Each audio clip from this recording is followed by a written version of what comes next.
કેમ છો બધા? બાળકોનું ઉનાળુ વેકેશન ચાલુ થઈ ગયું છે તો તમને આપણે એમ થાય કે બાળકોને આઈસ્ક્રીમ ઠંડુ કંઈક ખવડાવતા હોય, પણ બાળકોનું ફેવરિટ બધાનું મેંગો ફ્રૂટી બહુ જ જીદ કરતા હોય બજારમાં. પણ તમે એને જો ઘરે હાઇજીનિક રીતે કોઈ પણ જાતના ફૂડ કલર પ્રિઝર્વેટિવ વગર તમે જો બનાવી દો તો તમને બહારનું નહીં માંગે, એટલું જ ટેસ્ટમાં સરસ અને કોઈ પણ જાતના ફૂડ કલર વગર. એના માટે શું લીધું છે, કોઈ પણ એક ઘરની વાટકી કપ કોઈ પણ માપી લેવાનું.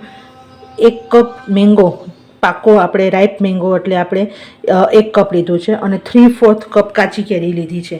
એટલે એવી રીતે માપ લેવાનું કે કોઈ પણ તમે કેરીનું માપ હું તમને નથી આપતી, કારણ કે કેરીના માપના હિસાબે ઘણી વખત એવું થાય કે જો પાકી કેરી ઘણી વખત ખાટી હોય ને તો એમાં થોડોક ટેસ્ટમાં ફેર આવે. એટલા માટે હું તને કપનું માપ આપું છું કે તમે 1 કપ પાકી કેરી અને 3/4 કપ કાચી કેરી લેવાની છે. હવે શું કરશું આગળ જણાવું. હવે અહીંયા એક વાસણમાં આપણે પાણી લીધું છે અને પાણીમાં એને ઉકાળવા માટે રાખી દીધું છે. સાથે આપણે 3 ચમચી ખાંડ નાખશું, કારણ કે આપણે આ બધી વસ્તુને બોઇલ કરવાની છે અને સાથે થોડુંક ખાંડનું પ્રમાણ હોય તો જ તમને ફ્રૂટી જેવું સારું લાગે.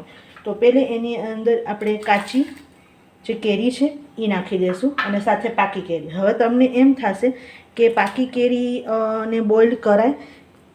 યસ, પાકી કેરીને બોઇલ નહીં કરો ને તો તમને ફ્રૂટી જેવો ટેસ્ટ નહીં આવે.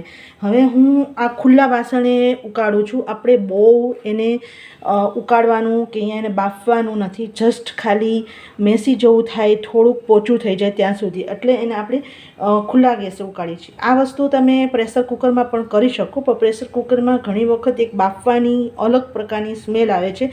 તો એ રીતે જો ન કરતાં 5થી 10 મિનિટની અંદર આ વસ્તુ થઈ જશે. મીડિયમ ટુ હાઈ ફ્લેમની અંદર તમારે આ બધી વસ્તુને બોઇલ કરવાની છે.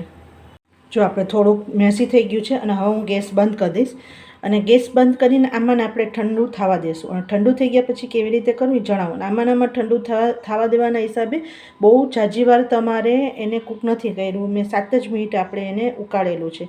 એમાં ને એમાં એના ભાપમાં સરસ થોડુંક પણ જરાક કચાશ રહી ગઈ હશે તો સરસ એમાં ને એમાં કૂક થઈ જશે. અને ઢાંકવાનું નથી, એમને ખુલ્લું રાખી અને એને ઠંડુ થવા દેવાનું છે.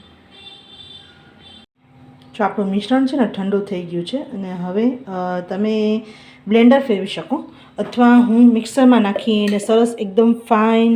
આપણે બાર કેમ મેંગો ફ્રૂટી પીતા હોય તો વચ્ચે કોઈ પણ જાતના કટકા ન આવે, એવું તમારે બજાર જેવું એકદમ કરવું હોય ને તો બ્લેન્ડરની જગ્યાએ તમે મિક્સરમાં ફેરવી નાખવાનું બધું.